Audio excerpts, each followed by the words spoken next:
Every vault holds something precious. Ours holds stories. Of magic. Of faith. Of worlds beyond our dimension.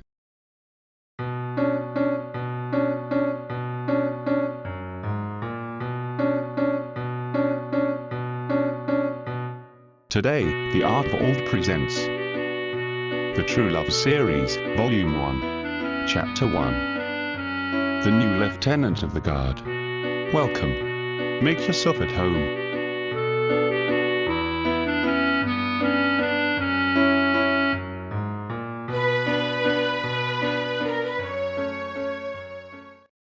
Upon arriving at the royal palace, Altsomn carried two secrets, one hidden in his suitcase, the other in his heart and mind. After stepping out of the carriage, suitcase in hand, he approached one of the two guards at the gate, while with his right hand he pulled a document from one of his inside pockets. "Lieutenant Altsomn Stmarken," he said, extending the document. The red wax seal bearing the insignia of the Royal Military Institute of Science and Research gleamed in the dawn light. "Reporting for command of the Concubine Pavilion Guard by His Majesty's orders." Seeing the document, the guard saluted Altsomn and then took the paper.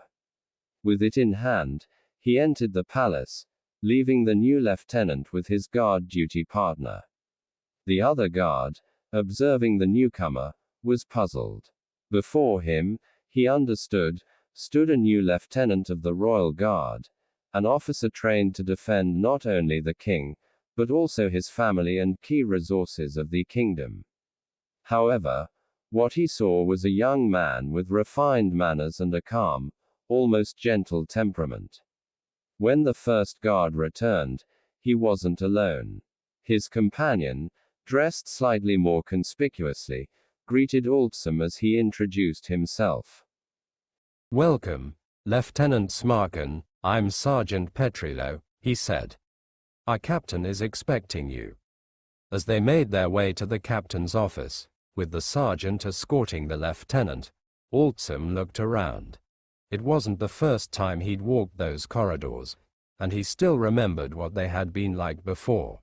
Certainly, some things had changed, though they were small details: bushes, trees, the colors of some walls.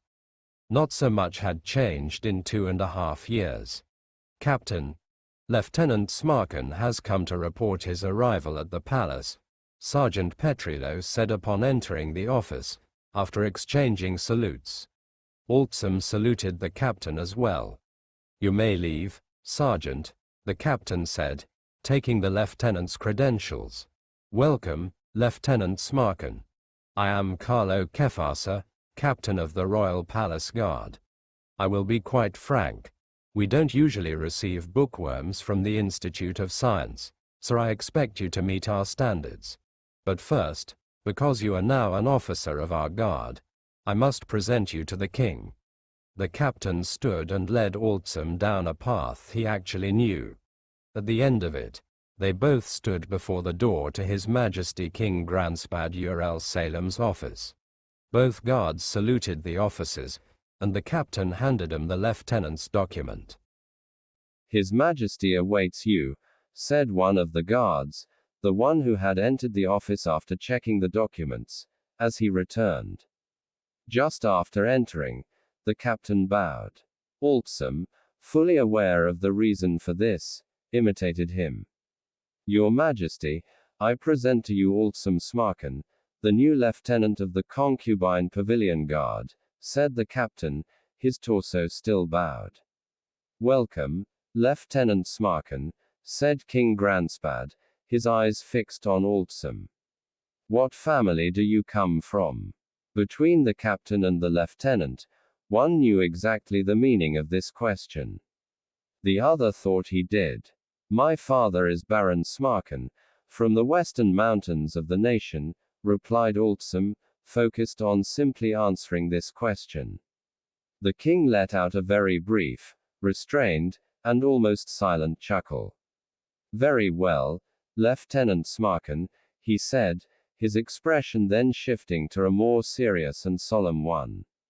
Remember that in the Concubine Pavilion, you are not guarding women, but the order of succession, the future of our kingdom. Do not allow weeds to grow on the stone that our father, King Patrick, carved with blood, sweat, and tears. At these words, the captain's face lit up.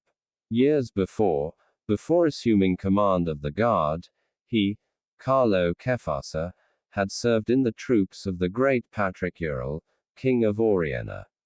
Those were times when the kingdom constantly faced wars with other nations, and the front lines demanded more men than the guard did. However, more than for his audacity or recklessness, those who followed King Patrick on the battlefield, like Captain Kefasa, admired his composure, his serenity, and his wisdom. Even now, with Oriena under the reign of his son Granspad, King Patrick's legacy remained very much alive in the memory of those who had witnessed his most glorious days, and saw the former monarch as a father of the nation. For Altsomn, however, the weight of the king's words was very different, as the king took a ceremonial sword from its place beside the throne. "Lieutenant Stmarken, come forward," said the king, holding the sword. The blade gleamed like a luxurious mirror, and the hilt was adorned with glittering jewels, but the edge was conspicuously absent. Both Altsomn and the captain knew this was more than just a call to take a few steps forward. Therefore, before the ceremony, the captain received Altsomn's sword. Once before the king, the new lieutenant knelt before him and held his own hands at chest level, with his fingers extended forward. The ceremonial sword was cold to the touch, but what did such a minor discomfort matter compared to the true weight this right carried for a son of Oriena? Altsomn felt this weight as he uttered every word of the oath, even those that seemed least significant. The touch of arms on his shoulders and the crown of his head, though physically light, also weighed upon him like 3 heavy rocks. "By the power I have received from heaven and the nation, I bestow this power upon you," said the king, handing him his staff of lieutenant of the guard. "The ceremony is complete. Honor your family, lieutenant," said the king, after giving Altsomn one last look and returning to his throne. The captain, having risen again, left with Altsomn to continue the duties for the day.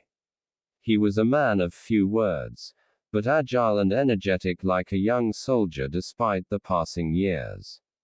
Upon arriving at the destination, Altsomn recognized the exterior of the Concubine Pavilion, the place now entrusted to him.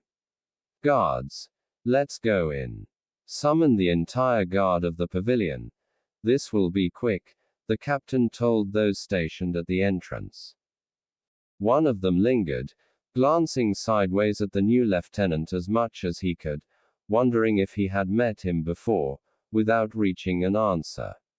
The other explored the interior of the pavilion's walls, which also served as barracks.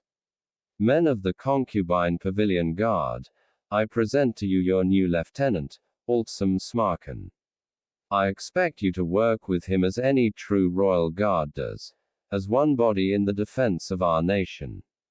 Because that is what we do. Not just defend a pavilion, but our future.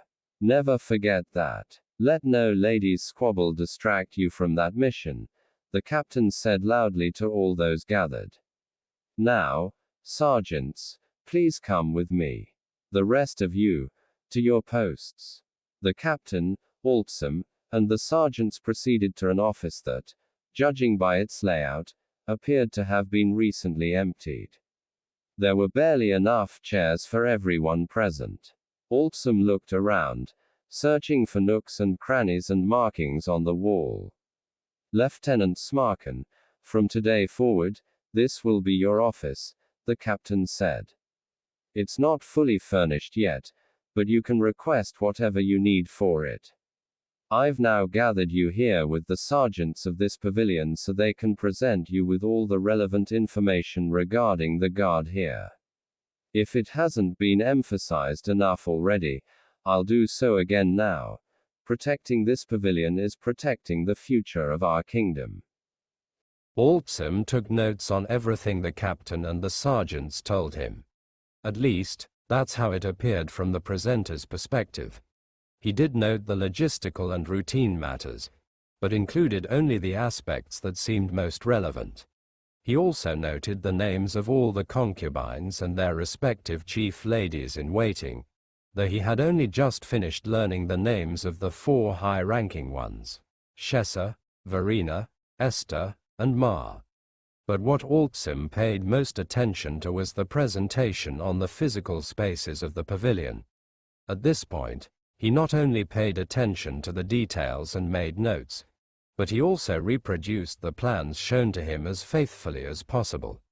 His goal wasn't to have the plans on hand, since he could request them whenever he wanted, but to memorize them through the movement of his hands. After the meeting, his most fervent desire was to explore the underground area of the pavilion. It was as if some hidden place awaited him and his suitcase there. However, the call of duty was urgent, and the captain's instructions were clear.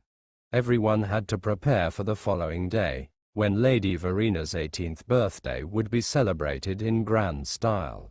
For the captain and the sergeants, this would be the ultimate test for the bookworm from the Institute of Science, and probably his last day at the royal palace. In Altsomn's mind, the birthday party was less dramatic, for he had reasons, in his heart and mind, to believe he knew everything necessary about the pavilion to handle the matter properly. That afternoon, dedicated to preparations, passed without incident. At least without the kind of incidents that are usually reported. Lieutenant Stmarken, said a young woman in a simple dress, bowing. Welcome to the Concubine Pavilion. I am Viola, lady-in-waiting to Lady Alexina. I hope your experience in our pavilion will be very pleasant. The name, Viola, was not among the notes Altsomn had made. This made sense, since low-ranking concubines, like Lady Alexina, did not have official chief ladies-in-waiting. Nevertheless, he found the woman's courtesy extremely pleasant. Thank you, Altsomn replied, then continued with his duties, which required little effort that day. He longed for relatively quiet days like this one, or even less busy ones, for although the sergeants were under his command, he knew that his education was a source of suspicion for them, especially for the more experienced ones. With the birthday party just around the corner, the suitcase and the underground would have to wait.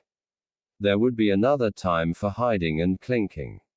During the night, in a vivid dream, the lieutenant found himself sitting in the shade of a tree. Before him, he could see what appeared to be a small figure, with curly hair and a beard that seemed long for his stature, dressed in earth tones and adorned with colorful gemstone rings. This figure smiled gently, his gaze relaxed, looking straight ahead. Upon waking, Altsomn understood that, although he would have to wait, the time was near. These thoughts allowed him to fulfill his duties without internal turmoil during the birthday celebration. Everything seemed in order. Lady Verena shone in a gown that combined shades of gold, white, and wine. Altsomn noticed that the other concubines, while also very elegant, had been careful not to outshine the birthday lady. This gesture of apparent kindness was the perfect disguise for the insidious and passive-aggressive nature of the Concubine Pavilion. Where warm and affectionate greetings were exchanged, ambitions were being woven, and further conflicts were being forged. When a friendship or alliance was formed, the seeds for 2 more enmities were sown. This made Altsomn's post one of the most feared in the Royal Guard, part of the reason why an unknown from the Institute of Science was chosen for the position. Smack. The apparent peace was bound to shatter. At the 9th hour, with the sun still high in the sky, the courtyard erupted into a tumult. The commotion was so great that Altsomn rushed to the scene before any of his subordinates had even informed him. When he arrived, he found Lady Chessa standing with a furrowed brow, her fists clenched, and her breathing somewhat rapid. In front of her, on the ground, lay Viola, the lady-in-waiting who had greeted Altsomn the day before, weeping softly, her face bowed, her hand pressed to her cheek, tears streaming down her face. Seconds later, Lady Verena also appeared on the scene. Although she initially arrived with wide eyes and a slightly open mouth, her brow soon furrowed upon seeing Lady Chessa standing before Viola. "Is that what you wanted? Another scandal?" Lady Verena said, staring intently into Lady Chessa's eyes. "Do we, the Auxurians, bother you? Is this what this is about? Is that why you're mistreating Viola at my birthday party? Oh, be quiet. You didn't even see anything. Stay out of this," Lady Chessa retorted, blushing at the reprimand. "This is my birthday. Of course this concerns me," Lady Verena replied, her gaze still fixed on Lady Chessa. Ladies, please, let's avoid any pointless arguments. If you need to report any incident, my doors are always open, and it would be my honor to help resolve it. But for now, let's not escalate this matter further. I'll speak with those involved tomorrow. Lieutenant Stmarken's measured voice, accompanied by a tap of his baton on the floor and a bow directed at the quarreling women, was heard by almost everyone present. After a brief exchange among themselves, they obeyed his instruction. However, one woman did the opposite, moving closer to the center of the scene. "Viola, Viola, how are you? This must have been so humiliating. These harpies never tire of belittling us," the woman said, approaching the still fallen woman. Her complexion was fair, with green eyes and light brown hair. She looked more mature than the vast majority of the women in the pavilion, but she was far from elderly. "Lady Alexina, I'm fine, I'm Viola's reply was cut short by her own sobs. Lady Alexina cradled her head to her chest, then helped her to her feet. By the time they had left together, the rest of the crowd had already dispersed. The rest of the afternoon passed without further significant events. The captain, who had witnessed how his subordinate managed much of the scene, returned to his office before nightfall, patiently and unenthusiastically awaiting Lieutenant Stmarken's dramatic downfall, unaware that in doing so, he was paving the way for his true future advancement. On his second night, the lieutenant again saw the small figure in a dream. This time, however, the figure's smile was broad, as if it had won a great prize, and its brown eyes shone brightly. Clearly, the next day awaited with more than just a series of interviews.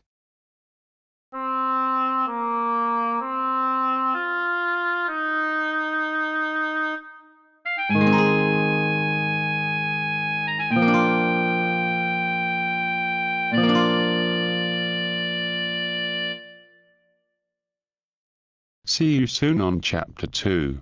Enjoyed your visit? Like, subscribe, and share the vault with others. More stories are coming. Until next time. Under Providence.